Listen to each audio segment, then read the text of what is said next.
Middle east में छिड़े इस घमासान का आज 25वां दिन है। ट्रंप ने दावा किया है कि ईरान बातचीत और जल्द समझौता करना चाहता है। उन्होंने कहा कि 5 दिन या उससे कम समय में ये डील हो सकती है, लेकिन ईरान ने युद्ध को लेकर अपना रुख साफ कर दिया। तो आपको बता दें कि ईरान ने कहा है कि वो मौजूदा संघर्ष में पीछे हटने वाला नहीं है और जब तक उसे हुए नुकसान की भरपाई नहीं होती, ईरान भी शर्तें रख रहा है।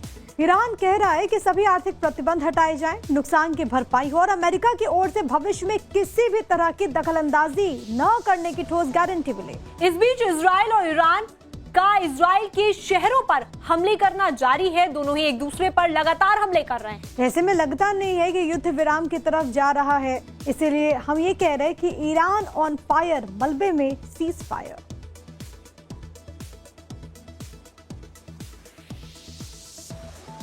तेल अवीव पर ईरान बड़ी खबर है, तेल अवीव पर ईरान ने हमला कर दिया है, मिसाइल सीधे शहर से टकरा गई है।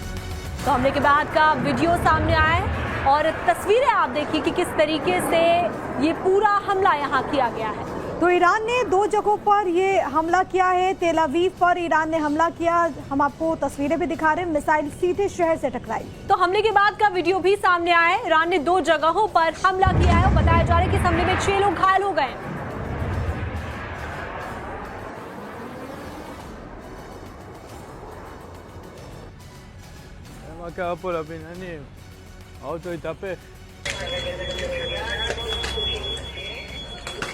तस्वीरें आपको लगातार दिखा रहे हैं कि किस तरीके से हमले के बाद में भारी तबाही है। तेल अवीव पर ईरान की तरफ से मिसाइलें दागी गई हैं और कितना नुकसान हुआ है ये तस्वीरें बयां कर रही हैं। तो इजराइल पर ताबड़तोड़ वार करता हुआ यहाँ पर ईरान नजर आ रहा है। ये राजधानी तेल अवीव की तस्वीर है। लगातार अलग अलग जगहों से ऐसे हालात बने हुए हैं और सबसे बड़ी बात है कि ये परिस्थितियां रुकने का नाम नहीं ले रही हैं।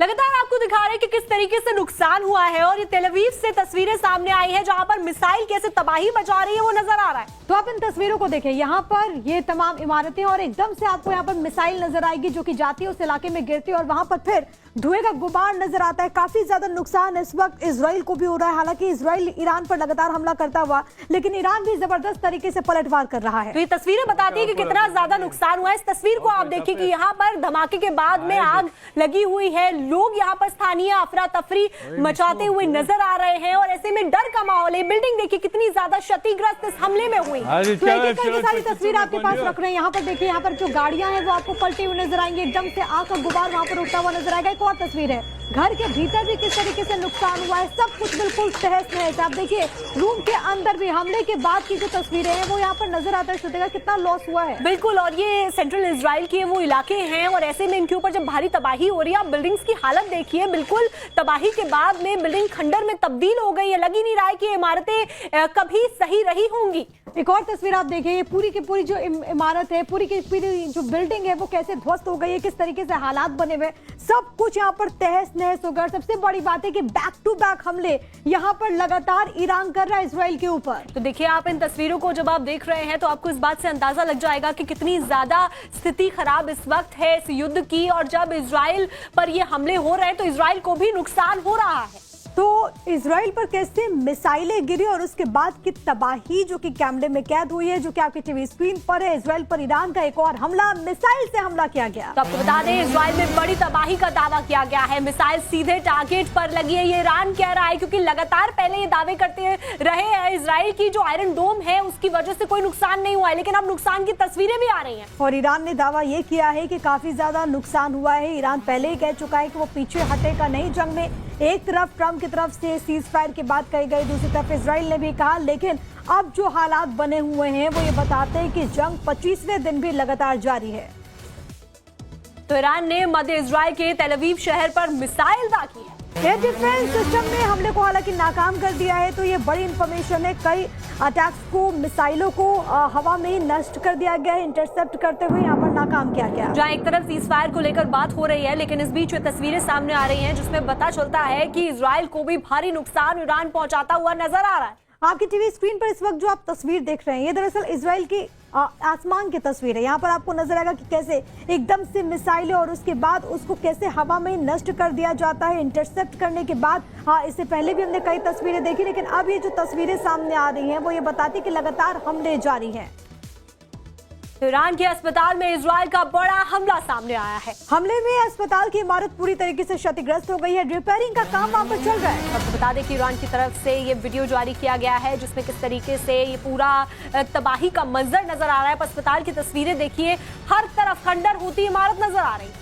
तो हमले में अस्पताल की इमारतें किस तरीके से क्षतिग्रस्त हुई हैं वो तस्वीरें इस वक्त आपकी टीवी स्क्रीन पर है। जबरदस्त तरीके से प्रहार करता हुआ यहाँ पर ईरान नजर आ रहा है और इससे काफी ज्यादा नुकसान हुआ। और सबसे बड़ी बात है कि अब जो हमले हैं, अब जो अटैक्स है वो मिलिट्री एस्टैब्लिशमेंट से इधर जो हॉस्पिटल्स हैं, इसके अलावा जो जगह है वहां पर हो रहे हैं।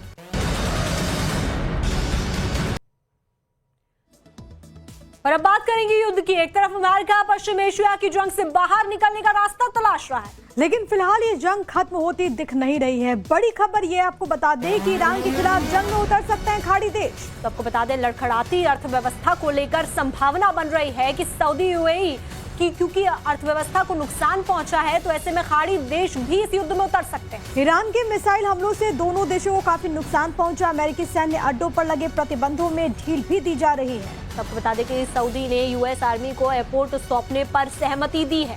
यूएस आर्मी को बकायदा किंग फहद एयरपोर्ट सौंपने पर सहमति बनी है। तो ये बड़ी खबर है और इसको लेकर के संभावना बेहद तेज कि संभवतः खाड़ी देश भी इस जंग में कूद जाए। तो पश्चिम एशिया की जंग अब अमेरिका और इजराइल के हितों से हटकर क्षेत्रीय वर्चस्व की जंग बनती जा रही, और इसमें स्ट्रेट ऑफ हॉर्मुज के कंट्रोल और ईरान को छोड़कर बाकी खाड़ी देशों के आर्थिक हित भी जुड़े हुए हैं। तो साथ ही अब अमेरिका का साथ देने वाले ये खाड़ी देश आने वाले भविष्य में अपनी सुरक्षा को लेकर परेशान, और इसी वजह से कहा जा रहा है कि हो सकता है कि वो भी इसमें जुड़ जाए। अब आपको हम ये समझाते हैं कि आखिर पश्चिम एशिया की जंग क्यों खाड़ी में वर्चस्व की जंग बनती जा रही है। तो अमेरिका इजराइल चाहे जंग खत्म करने का दावा करे, लेकिन अब जंग का मोर्चा उन खाड़ी देशों की ओर शिफ्ट हो रहा है जो कि अब तक खामोश थे। ऐसे में अब तमाम खाड़ी देश ईरान के खिलाफ जंग में आ सकते हैं। तो खाड़ी देशों के जंग में उतरने की वजह यह है कि ईरानी हमलों से सऊदी यूएई को भारी नुकसान हुआ है। ऐसे में सऊदी अरब और यूएई अर्थव्यवस्था लड़खड़ाने से जंग में शामिल होने के करीब है।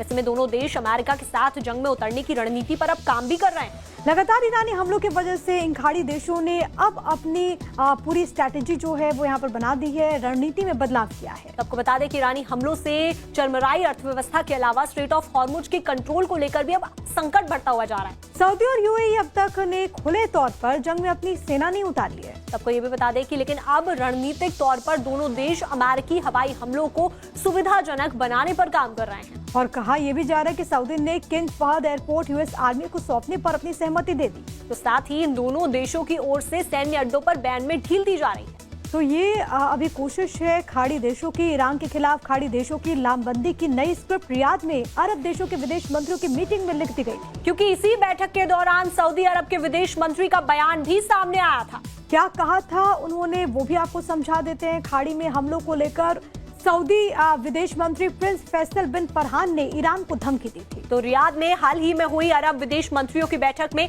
सऊदी का सख्त रुख देखने को मिला था। सऊदी ने ईरान को साफ साफ कहा था कि अब खाड़ी देशों की सहन शक्ति खत्म हो रही है। तो पड़ोसी देशों पर हमलों को लेकर उन्होंने कहा था कि ईरान को अपनी रणनीति पर विचार करना चाहिए। सऊदी ने ईरान को चेतावनी देते हुए ये भी कहा कि हमले अगर नहीं रुके तो जवाबी कार्रवाई से हम पीछे नहीं हटेंगे। तो सऊदी के विदेश मंत्री ने यह कहा था कि उनके और मित्र देशों के पास युद्ध को लेकर बहुत बड़ी क्षमता भी और ताकत है।